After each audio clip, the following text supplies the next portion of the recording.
नमस्कार दोस्तों, मैं करतार सिंह बघेल और मैं आज चर्चा करने जा रहा हूं धनगर प्रमाण पत्र को लेकर, एसपी सिंह बघेल को लेकर। एक बड़ा इंटरव्यू हमने एक बड़े मीडिया ग्रुप में देखा और कई सवाल उन पर लोगों ने दागे हैं। क्यों ये सवाल निकल कर आते हैं?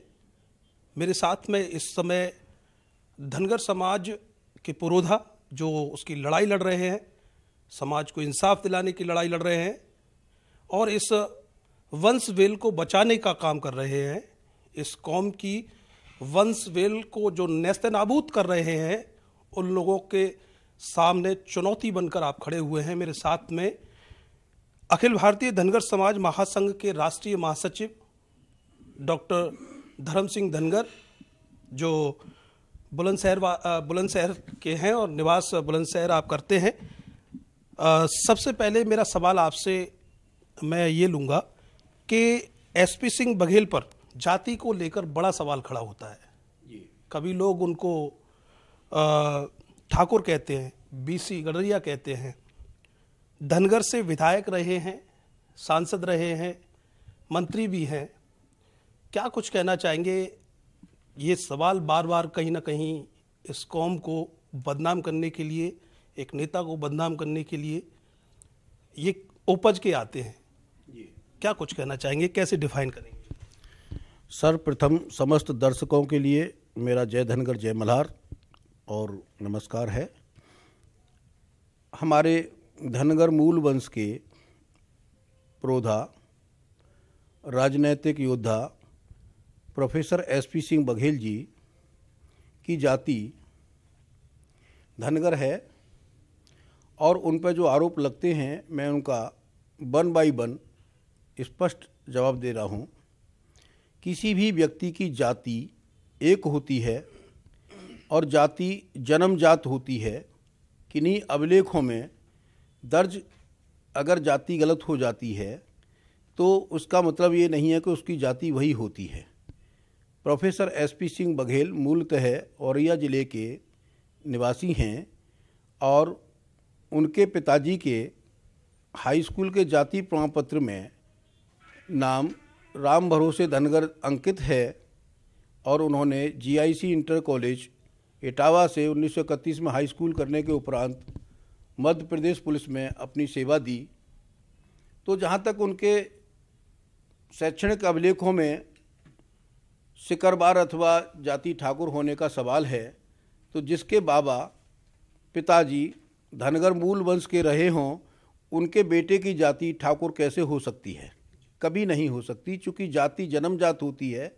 जिस तरह से किसी व्यक्ति का एक पिता होता है, उसी तरह से उस व्यक्ति की एक ही जाति होती है।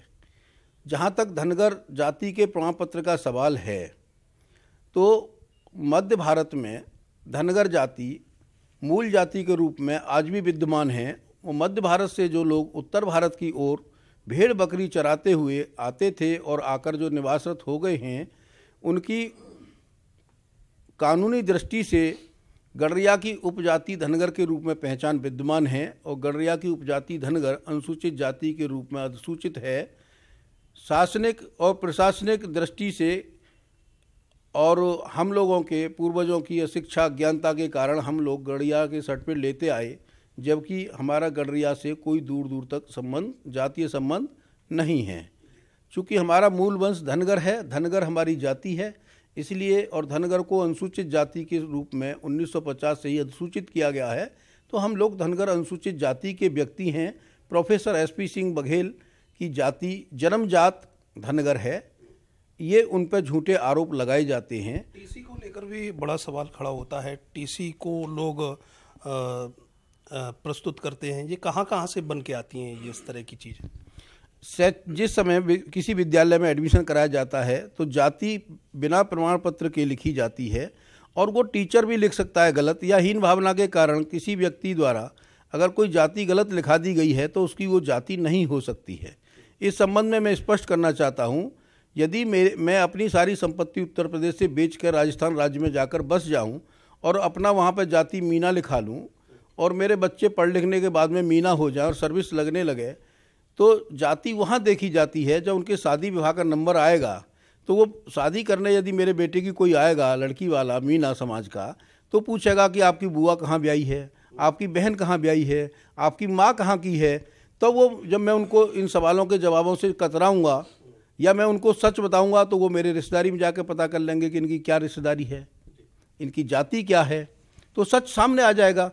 क्योंकि भारतीय जाति व्यवस्था के अनुसार जाति वो होती है जिन लोगों के बीच रोटी बेटी हुक्का पानी का एक संबंध होता है, वो एक जाति होती है। जब हम किसी की अपनी बेटी की शादी करने जाते हैं तो जाकर के हम अपने लोगों से पूछते हैं कि भाई हमको लड़का बता दीजिए, तो जाके अपनी समाज में ही लड़का ढूंढते हैं ना। तो जाति प्रमाण पत्र के आधार पर तो हम शादी करने नहीं जाते ना। तो जाति, भारतीय जाति व्यवस्था के अनुसार जांच पड़ताल करने की व्यवस्था सुप्रीम कोर्ट ने दी है, उसके लिए तमाम कानूनी प्रक्रिया निर्धारित की गई हैं। तो जाति वहाँ से तय होती है कि किन्हीं अगर अभिलेखों में त्रुटिपूर्ण एंट्री हो गई है तो वो जाति का आधार नहीं हो सकती है। तो ये निराधार लोगों का आरोप लगाना बेबुनियाद है कि उनकी जाति ठाकुर है या सिकरवार है। वो जन्मजात धनगर अनुसूचित जात के व्यक्ति हैं। करेल से वो चुनाव लड़ रहे हैं, कुछ द्वेष भावना ये भी हो सकती है, लोग निकाल के लेके आते हैं, तरह तरह की चीज़ें निकाल के लेके आते हैं, ये द्वेष भी दिखाई देता है उनके जाति के प्रति, उनके प्रमाण पत्र के प्रति। देखिए, जहाँ करेल विधानसभा का चुनाव की बात है तो वो सामान्य सीट है, कोई रिजर्व सीट नहीं है, इसलिए वहाँ जाति प्रमाण पत्र की कोई आवश्यकता नहीं है। नेता का ये जरूरी नहीं है कि शेड्यूल कास्ट का है तो शेड्यूल कास्ट की सीट पे ही चुनाव लड़ेगा।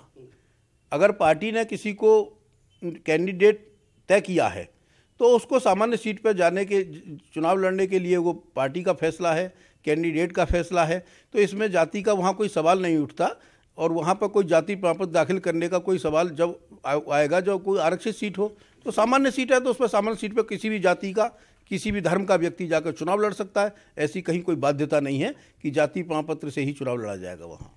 एक सवाल मेरा ये है कि स्वतंत्रता के बाद उत्तर प्रदेश में सर्वप्रथम धनगर समाज की राजनीतिक भागीदारी की अगर बात करें तो एसपी सिंह बघेल को अगर साइड में रख दें तो आपके समाज के गौरव के तौर पर हम किन को देख सकते हैं आज़ादी के बाद जो एमपी बने हों, एमएलए बने हों, एमएलसी बने हों और बड़े पदों पर आसीन रहे हों?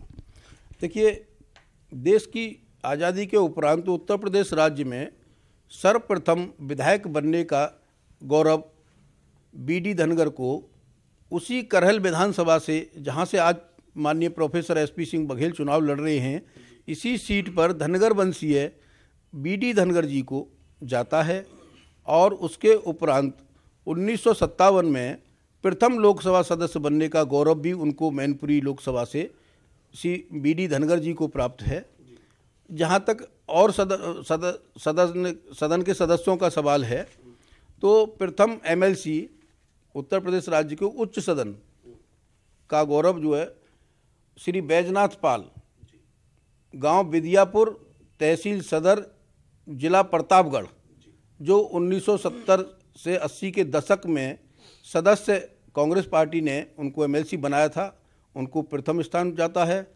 उसके उपरांत उत्तर प्रदेश सरकार में जहां भागीदारी मंत्रिपरिषद में रही है तो कालपी विधानसभा जिला जालौन से प्रथम बार विधायक चुने गए श्री रामपाल जी, जो धनगर वंशीय हैं, वो प्रथम बार राज्य मंत्री के तौर पर 1993 में उनका मंत्रिमंडल में शामिल हुए और 1995 में पहली बार कैबिनेट मंत्री बनने का उनको गौरव प्राप्त है। और लोकसभा के उच्च सदन, संसद के उच्च सदन राज्यसभा को प्रथम गौरव भी श्री रामपाल जी को प्राप्त है। वो हमारे 2009 में राज्यसभा सांसद चुने गए थे। इसके उपरांत भारत सरकार की अगर हम मंत्रिपरिषद की बात करें तो केंद्रीय मंत्रिमंडल में प्रथम मंत्री, राज्य मंत्री होने का गौरव प्रोफेसर एसपी सिंह बघेल को प्राप्त हुआ है।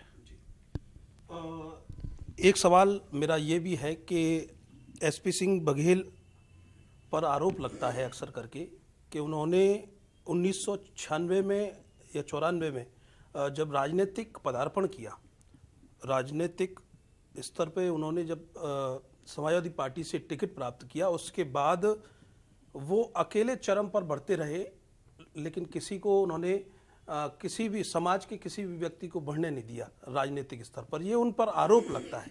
कितना ठीक है इसमें, कितना ठीक मानते हैं इस चीज़, या फिर सिर्फ आरोप ही है ये? देखिए, प्रोफेसर एसपी सिंह बघेल जी 1993 में आगरा में आए थे।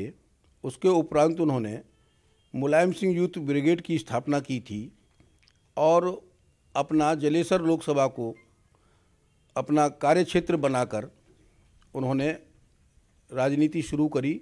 1996 में जो चुनाव हुआ तो उनमें उनको टिकट नहीं मिल पाया था। डॉक्टर हरवीर सिंह बघेल को टिकट समाजवादी पार्टी से मिल गया था, तो प्रोफेसर एसपी सिंह बघेल बसपा से चुनाव लड़े थे और थोड़े से अंतर से चुनाव हारे थे। उसके उपरांत लोकसभा 2 साल बाद भंग कर दी गई, तो समाजवादी पार्टी के टिकट पे वो प्रथम बार 1998 में सांसद चुने गए और सांसद चुनने के उपरांत पूरे प्रदेश में उन्होंने या उनके सहारे प्रदेश में कोई एमएलसी, कोई एमएलए, कोई एमपी आज तक नहीं बना। और जिस दल में रहे और उस दल की सरकार बनी, उन्होंने किसी भी समाज के लोगों को, किसी को निगम का चेयरमैन, अध्यक्ष, उपाध्यक्ष, सरकार में किसी पद पर भागीदारी मेरे निजी ज्ञान के अनुसार अभी तक कहीं नहीं दिलाई गई है। एसपी सिंह समाज का नेतृत्व करते हैं और बड़े नेता हैं, लेकिन समाज को आगे बढ़ाने, राजनीतिक भागीदारी के लिए उन्होंने समाज को आगे बढ़ाने का कभी कोई कार्य नहीं किया है। लेकिन राजनीतिक चेतना लाने का वो दावा करते हैं कि समाज में राजनीतिक चेतना लाने का उन्होंने काम किया है, तभी लोग बढ़े हैं राजनीतिक स्तर पर। आज शायद वो विधायकी का चुनाव भी लड़ रहे हैं, जिला पंचायत अध्यक्ष भी बने, जिला पंचायत बने, प्रधान भी बने, सारे सदनों में पहुंचे हैं। जब एसपी सिंह बघेल जी राजनीति में जब तक आए भी नहीं थे, तब तक आपके एमएलए, एमपी बन चुके थे लोग प्रदेश में, और उनके बनने के उपरांत केवल प्रथम श्रेय उनको केंद्रीय मंत्रिमंडल में शामिल होने का प्राप्त है।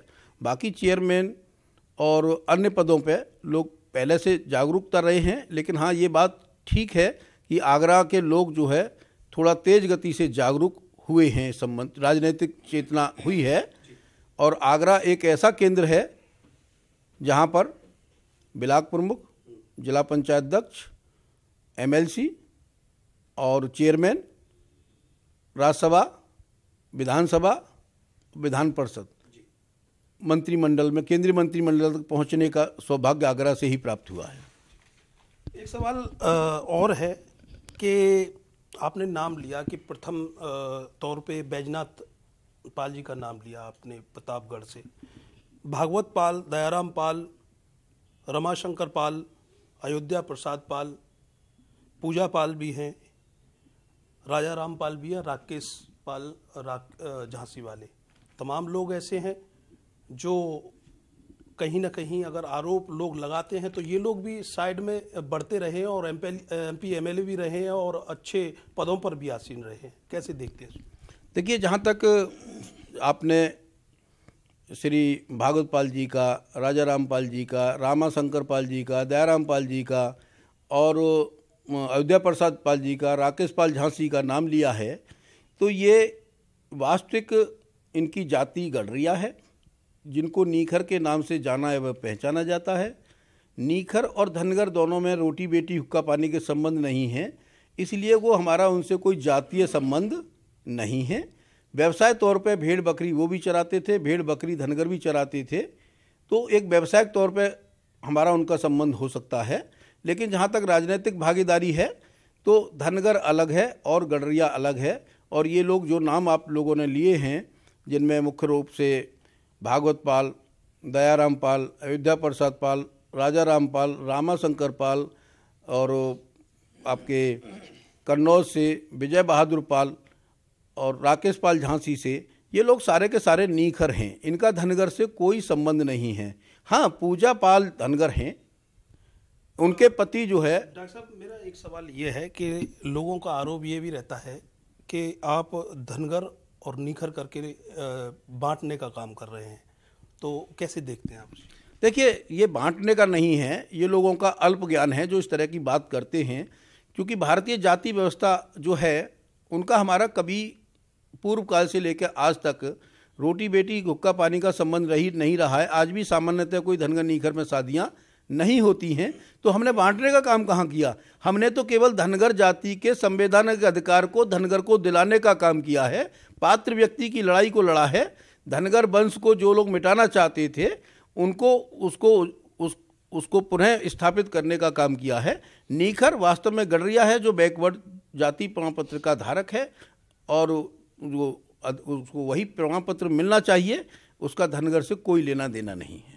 अब अगर निचले स्तर पर अगर बात की जाए तो आप लंबे समय से धनगर प्रमाण पत्र के लिए लड़ाई लड़ रहे हैं, पूरी टीम आपकी लड़ाई लड़ रही है, लेकिन अगर बात की जाए प्रमाण पत्र की तो निचले स्तर पर कोई कामयाबी नहीं मिल पा रही है। कारण क्या मानते हैं?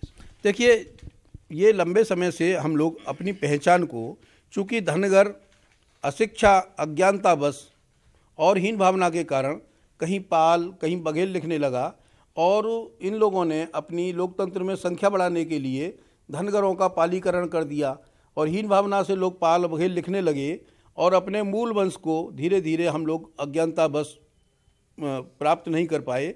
जब हम लोगों को अभिलेखीय ज्ञान हुआ, हम लोगों ने अंग्रेजी सरकार के सर्वों को पढ़ा, कोर्ट के सामने प्रस्तुत किया, कोर्ट में न्यायालय में अपनी मांग रखी कि भाई हम धनगर हैं, हमको अनुसूचित जाति का प्रमाण पत्र मिलना चाहिए। न्यायालय ने उसको माना। उन्होंने राष्ट्रीय अनुसूचित जाति आयोग को किया आदेश किया। आयोग ने स्पष्ट कर दिया कि ये धनगर है और सर्टिफिकेट धनगर को ही दिया जाए। उसके बाद में जो धनगर विरोधी ताकतें हैं, थर्ड पार्टी बार बार हाई कोर्ट में जाकर विभिन्न तरीके से जो है उसको प्रभावित करने के लिए रिट दाखिल करती हैं और शासन आदेशों को चैलेंज करती हैं। तो न्यायालय द्वारा अभी तक हमारी किसी न्यायालय से हम हार नहीं हुए हैं। और ये चूँकि दो चीज़ें हैं कि न्यायालय द्वारा जिस दिन ये स्पष्ट कर दिया जाएगा कि धनगर ही ये लोग धनगर हैं और ये पात्र है, उसके उपरांत प्रत्येक धनगर को जाति प्रमाण पत्र प्राप्त होगा। और जाति प्रमाण पत्र जब जिस दिन न्यायालय आदेश करेगा तो सरकार भी मजबूर होगी उस दिन धनगर नीखर की जांच कराकर प्रत्येक धनगर को जाति प्रमाण पत्र देने का काम करेगी। और ये ऐसा हमें पूर्ण विश्वास है। कितनी लंबी लड़ाई है ये? क्योंकि अभी तो आप अगर बात करें तो सिर्फ एक जो अभिलेखों को पढ़ सकते हैं या शिक्षा रख सकते हैं वही लोग इस चीज़ को जानते हैं। अगर ग्रामीण स्तर पे तो आपके इस मिशन को कोई समझ भी नहीं पा रहा है, क्योंकि लोग अभी तमाम शाखाओं में बंटने का काम कर रहे हैं। देखिए, जहाँ तक आप ज़मीन की या ग्रामीण क्षेत्र की बात कर रहे हैं तो गांव का आदमी को अगर नाम उसका कालीचरण है तो गांव में कलुआ बोल देते हैं। तो अभी वो शिक्षा से बहुत दूर है। अभी तक हमारा इतना अति पिछड़ा समाज है, साधन विहीन है, गरीब है, वो शिक्षा सरकारी स्कूलों में भी प्राप्त नहीं कर पा रहा है। तो वो संवैधानिक अधिकार को, कानून की लड़ाई को कहाँ समझता है। दूसरी ओर जो जाति प्रमाण पत्र इशूइंग अथॉरिटी, निर्गतकर्ता अधिकारी तहसीलदार है, तहसीलदार खुद नहीं जानते हैं कि आर्टिकल 341 के अनुसार माधुरी पाटिल के केस में सुप्रीम कोर्ट ने 1994 को जजमेंट दिया है कि किसी आवेदक की जाति, उपजाति, जनजातीय या उनका वर्ग या भाग समुदाय के आधार पर जांच पड़ताल करके यदि कोई उपजाति अनुसूचित जाति के रूप में अधिसूचित है तो उसको अनुसूचित जाति का प्रमाण पत्र निर्गत करना है। यह ज्ञान अभी तक उत्तर प्रदेश के समस्त तहसीलदारों को नहीं है। तो जहां जाति प्रमाण पत्र लेने वाले की बात है, देने वाले को जब ज्ञान नहीं है तो ये कानूनी प्रक्रिया है, जटिल प्रक्रिया है, इससे गुजरना पड़ेगा। संघर्ष लंबा है। हाँ, अभी चूंकि कोरोना काल है, न्यायालय पूर्ण तरह से नहीं चल पा रहे हैं, इस कारण भी हमारा मामला लंबित है। और यदि कोरोना काल से निपटने के बाद में अदालतें अगर फास्ट काम करेंगी तो हमें पूर्ण विश्वास है कि हमारी विजय होगी और प्रत्येक धनगर को जाति प्रमाण पत्र प्राप्त होगा। शुक्रिया डॉक्टर साहब, बहुत बहुत धन्यवाद। आप लोगों का बहुत बहुत धन्यवाद कि आपने मुझे मौका दिया समाज के समक्ष अपनी बात रखने का। तो धनगर समाज की बड़ी लंबी लड़ाई लड़ रहे हैं, ज़मीनी स्तर पर भी इस लड़ाई को लड़ने का काम कर रहे हैं और इस वंश वेल को बचाने का आप दावा कर रहे हैं। एसपी सिंह बघेल पर भी आपने तमाम सफाई प्रस्तुत की है और उनकी जाति को लेकर, उनकी टीसी को लेकर, राजनीतिक चेतना को लेकर, राजनीतिक स्तर पर उनको उन्होंने समाज को बढ़ने नहीं दिया। तमाम सवालों पर हमारे बड़े बेबाकी से आपने आंसर दिया है, उत्तर दिए हैं। अब देखने वाली बात ये रहेगी कि इनके संघर्ष का विराम कितना लंबा होता है या फिर इन्हें जल्द से जल्द न्याय मिल पाएगा। कैमरे के पीछे आर्यन, मैं करतार सिंह बघेल, अर्थ न्यूज।